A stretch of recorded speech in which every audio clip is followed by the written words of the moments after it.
समसामयिक घटनाचक्र दृष्टि 2024। आज हम लोग इससे करंट अफेयर को देखेंगे, उसमें भी राष्ट्रीय परिदृश्य को देखते हैं। सबसे पहले आ जाता है स्वच्छता सर्वेक्षण 2023। स्वच्छता सर्वेक्षण की बात करते हैं तो ये 8वां संस्करण है। पहली बार स्वच्छता सर्वेक्षण कब लागू किया गया था? तो 2016 ईस्वी में पहली बार स्वच्छता सर्वेक्षण किया गया था और ये 8वां संस्करण है स्वच्छ सर्वेक्षण 2023 का, जिसको कि 11 जनवरी 2024 ईस्वी को इसका परिणाम राष्ट्रपति द्रौपदी मुर्मू द्वारा घोषित किया गया है।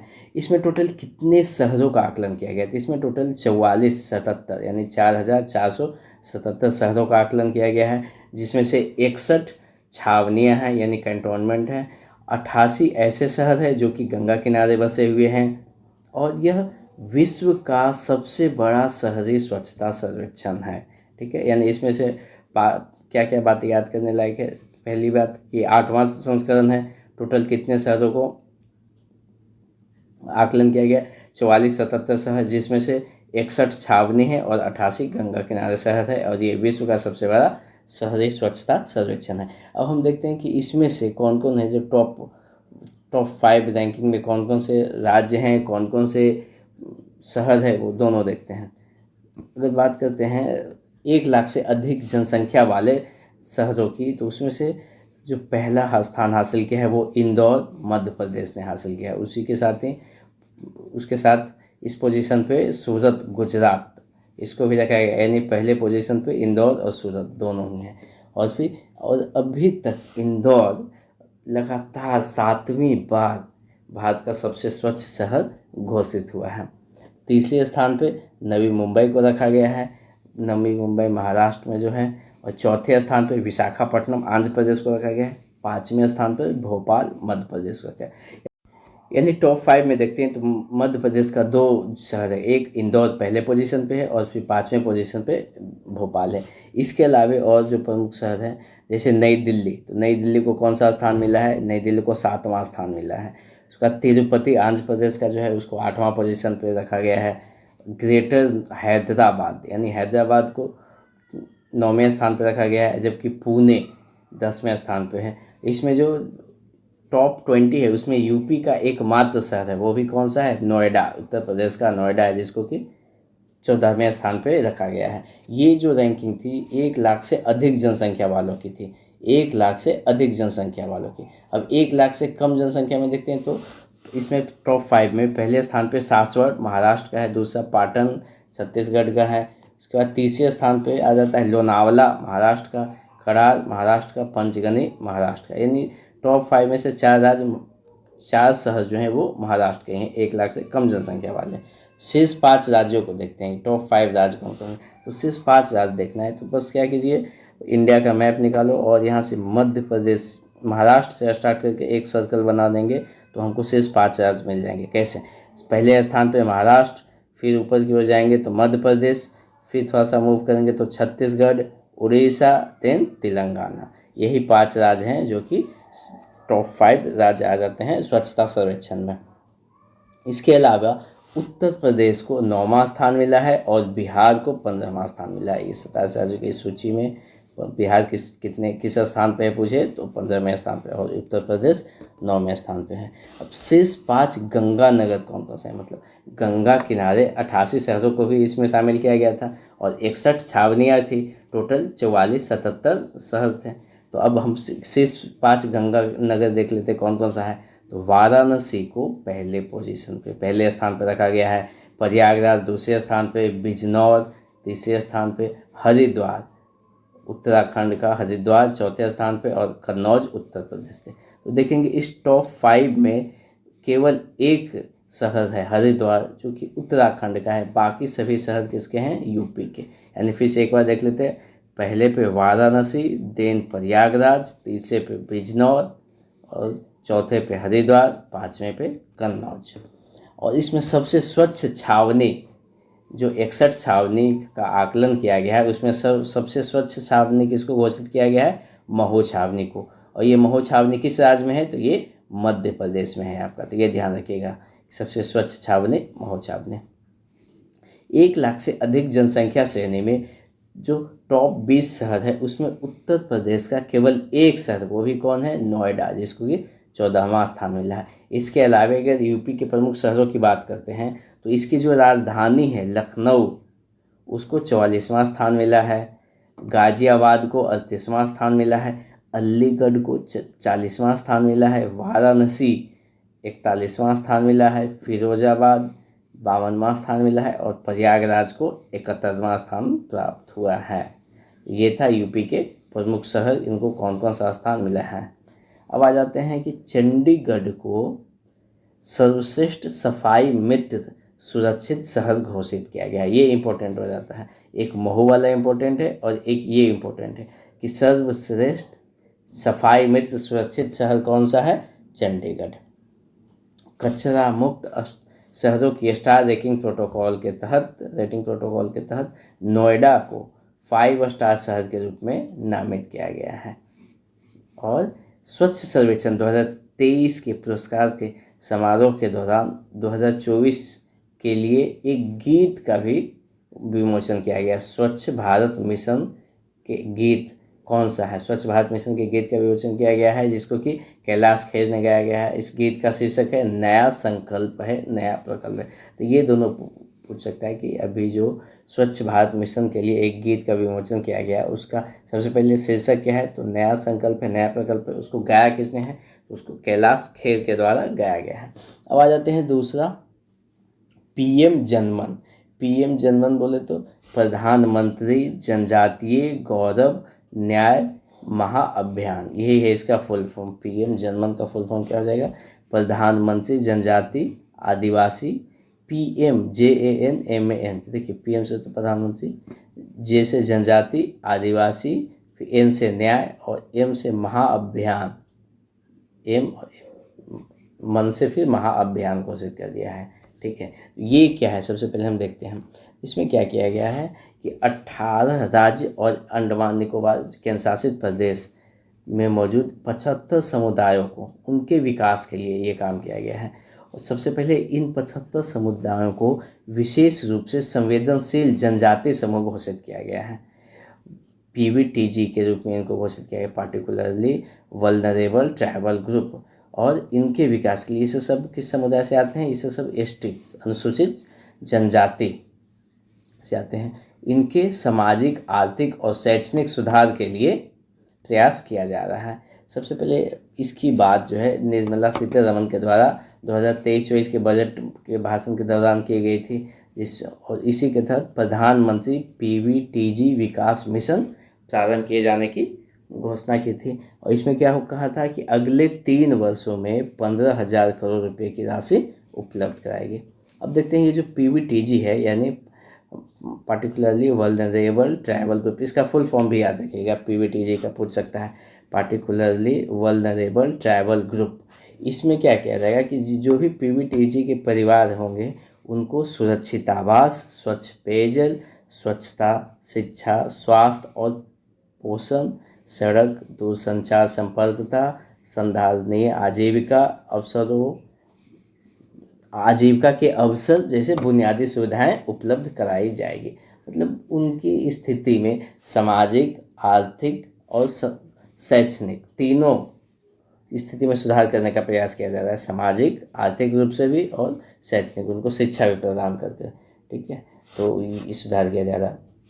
अब इसकी घोषणा कब हुई, स्मरणीय तथ्य को देख लेते हैं। तो PM मोदी ने 15 नवंबर 2023 ईस्वी को जनजातीय गौरव दिवस के अवसर पर इसकी शुरुआत की। इसकी शुरुआत कहाँ से की जाती है, तो झारखंड का खूंटी जिला है, झारखंड का खूंटी जिला। यहाँ एक बात आती है, जनजातीय गौरव दिवस ये क्या है, तो बिरसा मुंडा के जन्मदिन को ही जनजातीय गौरव दिवस के रूप में मनाने की घोषणा की गई है। और ये कब मनाया जाता है, 15 नवंबर को। और इसी दिन इस योजना की भी शुरुआत की गई PM जनमन के लिए, क्योंकि ये स्पेशली रूप से जनजातियों के लिए ही था, इसीलिए। अब इसमें देखो 23-24 से 25-26 तक केंद्रीय मंत्रिमंडल ने इस मिशन के लिए 24,104 करोड़ रुपये के कुल परिव्यय को मंजूरी प्रदान की गई है। इसमें 9 मंत्रालय के माध्यम से, टोटल कितने, 9 मंत्रालय के माध्यम से 11 महत्वपूर्ण क्षेत्रों पर ध्यान केंद्रित किया जाएगा। और इसमें नोडल या फिर नोडल मंत्रालय किसको बनाया गया है, तो जो जनजातीय कार्य मंत्रालय है, केंद्रीय जनजातीय कार्य मंत्रालय, यानी जो जनजातीय मंत्रालय शॉर्ट में रख सकते हैं, उसको नोडल मंत्रालय बनाया गया है। और साथ ही साथ कोऑर्डिनेटिंग मिनिस्ट्री भी बनाया गया है। बाकी जो 8 बचे, 9 मंत्रालय था ना, बाकी 8 क्या करेंगे, अपने क्षेत्र विशेष से जुड़ी पहलों को लागू करेंगे और सबके बीच कोऑर्डिनेट, सबके बीच तालमेल बैठाने का काम कौन करेगा, केंद्रीय जनजातीय कार्य मंत्रालय। कितने महत्वपूर्ण क्षेत्रों पे, तो 11 महत्वपूर्ण क्षेत्रों पे ध्यान फोकस किया गया है। इस मिशन से देश के 220 जिलों के 22,500 से अधिक बस्तियों में निवासित 28 लाख से अधिक लोग लाभान्वित होंगे, यानी लगभग 28 लोग लाभान्वित होंगे, जो कि 220 जिलों की 22,500 से अधिक बस्तियों में निवास कर रहे हैं। 18 राज्य और एक यूटी कौन सा है, अंडमान और निकोबार द्वीप समूह। इसमें पीवीटीजी की सामाजिक आर्थिक स्थिति में सुधार करने के लिए इस मिशन को मेनली रूप से चलाया गया है। अच्छा, ये तो एक मिशन शुरू किया गया। अब इस मिशन के बारे में जानकारी उपलब्ध कराने के लिए, ताकि ज़्यादा से ज़्यादा लोग इस मिशन से जुड़ सके, इसके लिए एक अलग से केंद्रीय जनजातीय कार्य मंत्रालय ने पीएम जनमन के तहत सूचना, शिक्षा और संचार अभियान की शुरुआत की है। ठीक है, सूचना, शिक्षा और संचार अभियान। इसमें क्या किया जा रहा है कि इस अभियान के प्रति लोगों को जागरूक किया जा रहा है और सरकारी योजना का 100% पहुँच सुनिश्चित हो सके इससे, क्योंकि ज़्यादा से ज़्यादा लोग जानेंगे, जुड़ेंगे, तभी इस जो योजना शुरू की गई है वो बेनिफिशियल होगा। ये हो गया पीएम जनमन योजना। अब आ जाते हैं नमो ड्रोन दीदी योजना।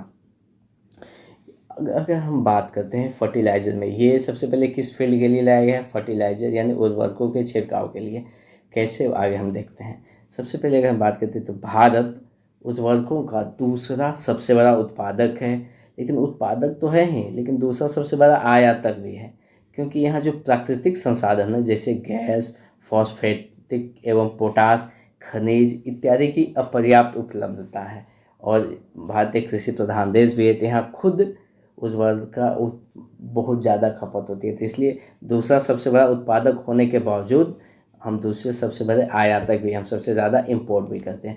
तो इस इंपोर्ट में सुधार लाने के लिए, ताकि हमको कम से कम इंपोर्ट करना पड़े, गवर्नमेंट क्या करेगी, नए नए उसके विकल्प तलाश रही है। इसी के तहत एक लिक्विड नैनो फर्टिलाइज़र विकसित किया गया है। ठीक है, लिक्विड नैनो फर्टिलाइज़र का विकास किया गया है। लेकिन बात है कि इसको अब छिड़काव कैसे किया जाए, तो इसके छिड़काव के लिए ड्रोन प्रौद्योगिकी सबसे अच्छा विकल्प है। और तो इसी ड्रोन प्रौद्योगिकी को किसानों के लिए भी लाने की योजना बनाई गई है। तो इसमें क्या किया गया है कि कृषि ड्रोन के माध्यम से उर्वरकों के छिड़काव की प्रणाली स्वचालित हो गई है, जिससे समय की भी बचत होती है। इसमें समझनीय तथ्य देख लेते हैं क्या क्या है। सबसे पहले नमो ड्रोन दीदी योजना को मंजूरी कब प्रदान की गई, केंद्रीय मंत्रिमंडल द्वारा 29 नवंबर 2023 ईस्वी को। इस परिपक्ष में 30 नवंबर 2023 ईस्वी को पीएम मोदी ने प्रधानमंत्री महिला किसान ड्रोन केंद्र का शुभारंभ किया। प्रधानमंत्री महिला किसान ड्रोन केंद्र का शुभारंभ किया। ये एक केंद्रीय क्षेत्र की योजना है। इसके तहत 2024-25 से 25-26 तक 1261 करोड़ रुपया वित्तीय परिव्यय के रूप में खर्च करने को निर्धारित किया गया है। इसमें अगर पूछ दे कि कितना ड्रोन दिया जाएगा भाई, तो केंद्र सरकार 15,000 ड्रोन देने का निर्धारित किया है। और ये दिया किसको जाएगा, यहाँ ये इम्पोर्टेंट हो जाता है। तो ये जो चयनित महिला स्वयं सहायता समूह है उसको ड्रोन प्रदान किया जाएगा। यानी किसी गांव में देखा जाएगा, वहाँ पर कौन सा चाहे सेल्फ हेल्प ग्रुप, चयन स्वयं सहायता समूह है, वो भी जो कि महिलाओं द्वारा संचालित किया जा रहा हो, तो उनको ये ड्रोन प्रदान किया जाएगा। इस ड्रोन को किसानों को कृषि उद्देश्य हेतु किराए पर दिया जा सकेगा। अब ये स्वयं सहायता समूह को दे दिया गया। अब ये स्वयं सहायता समूह क्या करेंगे, इसको किराए पर गांव में जिसको भी उर्वरकों का छिड़काव करना होगा, नैनो फर्टिलाइज़र का, उसको देंगे और उसके से जो भी पैसे आएंगे उससे अपना ये स्वयं सहायता समूह चलेगा। ठीक है, अब देख लेते हैं इसके बारे में थोड़ा डिटेल में। ड्रोनों का उपयोग किसानों द्वारा खेती में नैनो उर्वरकों और कीटनाशकों के छिड़काव के लिए किया जा सकेगा। कुल कितने ड्रोन, 15,000 ड्रोन देने की बात की है, जिसमें कि जो पहला 500 ड्रोन है वह उर्वरक कंपनियों द्वारा उपलब्ध कराया जाएगा। किसके द्वारा? उर्वरक कंपनियों द्वारा। बाकी 14,500 ड्रोन अगले 2 वर्षों में केंद्रीय सहायता के माध्यम से, ठीक है, सरकार उपलब्ध कराएगी। एक ड्रोन की अगर हम कीमत की बात करते हैं तो लगभग 10 लाख रुपये एक ड्रोन की कीमत है, जिसमें से महिला स्वयं सहायता समूहों को 80% लागत तक क्या किया जाएगा, मतलब वित्तीय सहायता प्रदान किया जाएगा। यानी अधिकतम 8 लाख रुपए तक उनको वित्तीय सहायता सरकार के द्वारा दी जाएगी। यानी 10 लाख का ड्रोन आप 2 लाख में प्राप्त कर सकते हो। और इस योजना के तहत जो, अच्छा बात तो है, आपने ड्रोन दे दिया, 15,000 ड्रोन देने की बात भी कर ली, चलो आपने वित्तीय सहायता भी दे दिया, लेकिन सबसे बात आ जाती है कि उसको चलाएगा कौन। तो उसकी भी व्यवस्था की गई। उसके लिए क्या किया गया है कि प्रत्येक ग्रुप से, जो महिलाओं का स्वयं सहायता समूह है, उससे 2 व्यक्ति को चयन किया जाएगा। एक सदस्य क्या करेगा, ड्रोन पायलट प्रशिक्षण उसको दिया जाएगा, और एक सदस्य को क्या किया जाएगा, टेक्नीशियन का या सहायक के रूप में प्रशिक्षित किया जाएगा। तो इसीलिए चूँकि वहाँ की महिलाओं को ड्रोन सिखाया जा रहा है, इसलिए इस योजना का नाम दिया गया है ड्रोन दीदी योजना। इसमें ग्रामीण महिलाओं को ड्रोन संचालन में प्रशिक्षित करके उन्हें ड्रोन दीदी के रूप में रूपांतरित किया जाएगा। इसकी घोषणा अगर सबसे पहले पीएम मोदी के द्वारा 77वें स्वतंत्रता दिवस के अवसर पर 15 अगस्त 2023 ईस्वी में किया गया था, और अब ये लागू कर दिया गया है। अब आ जाता है 5 राज्यों में विधानसभा चुनाव कब कब हुए हैं, कहाँ कहाँ हुए हैं। अब किन किन 5 राज्यों में चुनाव हुए हैं, तो ये हैं छत्तीसगढ़, मध्य प्रदेश, मिजोरम, राजस्थान और तेलंगाना। अब हम देखते हैं उसके सीएम कौन है। तो छत्तीसगढ़ की बात करते हैं तो उसका सीएम विष्णुदेव साय को बनाया गया है, और वहाँ के गवर्नर यानी राज्यपाल किनको बनाया गया है, विश्वभूषण हरिचंदन को, ठीक है। तो छत्तीसगढ़ का सीएम कौन बने हैं, विष्णुदेव साय, और वहाँ के राज्यपाल कौन थे, विश्वभूषण हरिचंदन। ओके, छत्तीसगढ़ की हम बात करते हैं तो वहाँ टोटल कितनी विधानसभा, छत्तीसगढ़ विधानसभा में टोटल 90 सीटें हैं, जिसमें से 10 सीटें एससी के लिए आरक्षित है और 29 सीटें एसटी के लिए आरक्षित है। और इसमें एक चीज़ देख लेते हैं कि छत्तीसगढ़ विधानसभा में टोटल कितनी महिलाओं का चयन किया गया है। तो यहाँ टोटल 19 महिलाएं इस बार निर्वाचित हुई हैं, ठीक है। इस बार महिला बिल आया था, तो इसलिए महिला आरक्षण बिल आया था लोकसभा में, इसलिए ये वाला पॉइंट इंपॉर्टेंट है कि कहाँ कहाँ कितनी महिलाओं का निर्वाचन हो रहा है।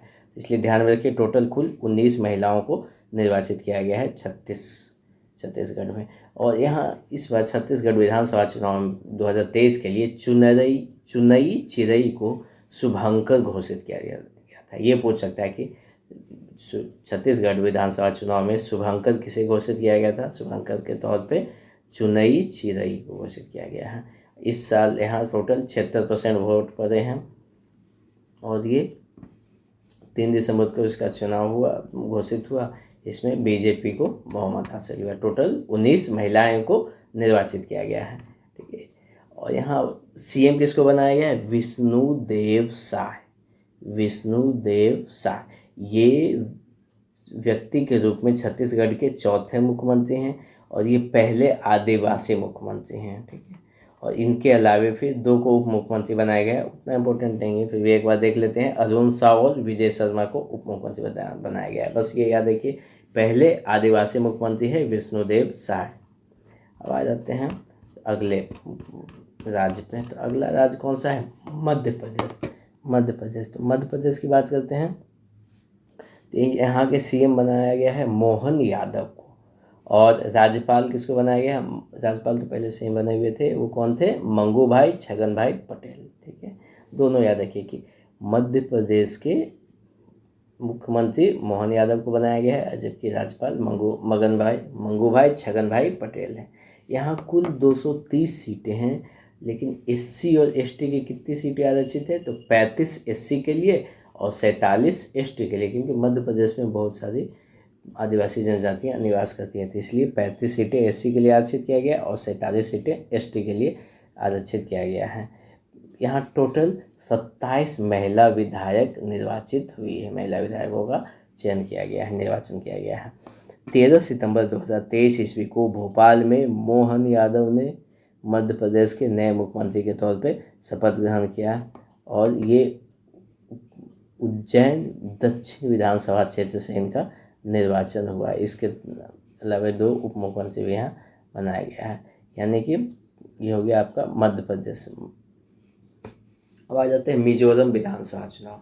मिजोरम नॉर्थ ईस्ट साइड में आता एक राज्य है। तो मिजोरम में सीएम किसको बनाया गया है? लाल धोमा। लाल धोमा ने इस बार पहली बार पार्टी बनाई थी, उसको राजनीतिक दल का दर्जा मिला और वो सीएम भी बन गए। नाम क्या है? लाल धोमा। और वहाँ राज्यपाल बनाया गया है। राज्यपाल कौन है? हरि बाबू कंभमपति। हरि बाबू कंभमपति। मिजोरम में टोटल 40 सीटें हैं, जिसमें से 39 सीटें एसटी के लिए आरक्षित है। मतलब कि ये पूरा का पूरा इलाका ही अनुसूचित जनजातियों का ही है, ये ध्यान में रखिए। टोटल 39 में से 39 सीटें एसटी के लिए आरक्षित हैं।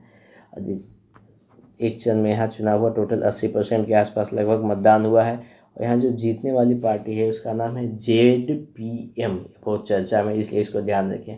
मिजोरम में किस पार्टी ने इस बार जीत हासिल की है? Zoram People's Movement. Zoram People's Movement, इसने पहली बार एक मान्यता प्राप्त राजनीतिक दल के रूप में भाग लिया था और विजयी हुई। एक क्षेत्रीय दल के रूप में भाग लिया था और ये मतलब जीत भी गई। टोटल 3 महिलाओं को मिजोरम से निर्वाचित किया गया है। बात करते हैं इसके जो सीएम बने हैं, मुख्यमंत्री बने हैं लाल धोमा। वो पिछले लगभग 40 वर्षों में यह प्रथम अवसर है जब मिजो नेशनल फ्रंट यानी MNF और INC इंडियन नेशनल कांग्रेस के अतिरिक्त किसी अन्य पार्टी के नेता ने मिजोरम के मुख्यमंत्री के रूप में शपथ ली है। तो ये एक बहुत बड़ी बात आ जाती है कि पहली बार इन्होंने पार्टी को मतलब राजनीतिक दल के रूप में पार्टी बनाई और वो जीत भी गई। अब आ जाते हैं अगला, लाल धोमा का अगर हम देखना चाहेंगे तो लाल धोमा एक पूर्व IPS अधिकारी हैं जो कि मिजोरम के 6ठे मुख्यमंत्री बने हैं। और ये विधानसभा चुनाव में से शेरछिप विधानसभा क्षेत्र से निर्वाचित हुए हैं। ये इंदिरा गांधी के सुरक्षा में भी तैनात रह चुके हैं। कांग्रेस के प्रत्याशी के तौर पे लोकसभा सदस्य के रूप में भी इनका चुनाव किया गया था। और यहाँ ये एक इम्पोर्टेंट है कि दल बदल विरोधी कानून के तहत अयोग्य घोषित होने वाले पहले व्यक्ति कौन हैं? तो यही लाल धोमा था, जिनको लोकसभा सांसद के तौर पे अयोग्य घोषित किया गया था और अभी मिजोरम के मुख्यमंत्री बन गए हैं। राजस्थान विधानसभा चुनाव। राजस्थान में मुख्यमंत्री किनको बनाया गया है? भजन लाल शर्मा को। और राज्यपाल कौन थे? कलराज मिश्र। यहाँ टोटल 200 सीटें हैं, जिसमें से 34 सीटें SC के लिए आरक्षित है, जबकि 25 सीटें ST के लिए आरक्षित है। और इसमें ज़्यादा कुछ इंपॉर्टेंट नहीं है। 74% के आसपास लगभग वोट हुआ था। 200 में से 199 पे ही यहाँ चुनाव हो सके थे, क्योंकि क्या हुआ था, करनपुरा विधानसभा निर्वाचन क्षेत्र था, वहाँ से जो कांग्रेस के उम्मीदवार थे गुरमीत सिंह कन्नूर, उनका निधन हो जाता है, इसलिए एक सीट पे चुनाव नहीं हो पाया। ये हम बात करें राजस्थान की, जहाँ भजन लाल शर्मा को मुख्यमंत्री बनाया गया है। इसके अलावा 2 उप मुख्यमंत्री भी बनाया गया है, दिया कुमारी और प्रेमचंद बैरवा को। तो ये हो गया। अब एक लास्ट अंतिम राज्य है तेलंगाना विधानसभा चुनाव। तो तेलंगाना में CM किसको बनाया गया है? अनुमुला रेवंत को। और राज्यपाल बनाया गया है तमिलिसाई सौंदरराजन को। यहाँ टोटल कितनी सीटें हैं? 119 सीटें हैं, जिसमें से आरक्षित कितनी सीटें? 119 में से 19 और फिर 12। 19 SC के लिए, पहले SC का ध्यान में रखिए, बाद में ST का ध्यान में रखिए। 19 SC के लिए और 12 ST के लिए। ओके, ये हो गया तेलंगाना विधानसभा चुनाव, जिसमें कि अनुमुला रेवंत को मुख्यमंत्री बनाया गया है। इसमें अगर पूछ दे टोटल कितने महिलाओं का निर्वाचन हुआ है इस बार, तो टोटल 10 महिलाएं, कुल 10 महिलाओं का निर्वाचन हुआ है। लगभग 8% महिलाएं चुनी गई हैं। अनुमुला रेवंत रेड्डी तेलंगाना के नए मुख्यमंत्री के रूप में शपथ ग्रहण की है। ये तेलंगाना के दूसरे मुख्यमंत्री है और इनको कोडंगल विधानसभा क्षेत्र से निर्वाचित किया गया है। अब आ जाते हैं अनुच्छेद 370 पर। सर्वोच्च न्यायालय का ऐतिहासिक फैसला आता है और इसको जो अनुच्छेद 370 हटाया गया था केंद्र सरकार के द्वारा, इसको सर्वोच्च न्यायालय ने सही ठहराया है, क्योंकि यह एक अस्थायी प्रावधान था, इसलिए इसको हटाना बिल्कुल सही है।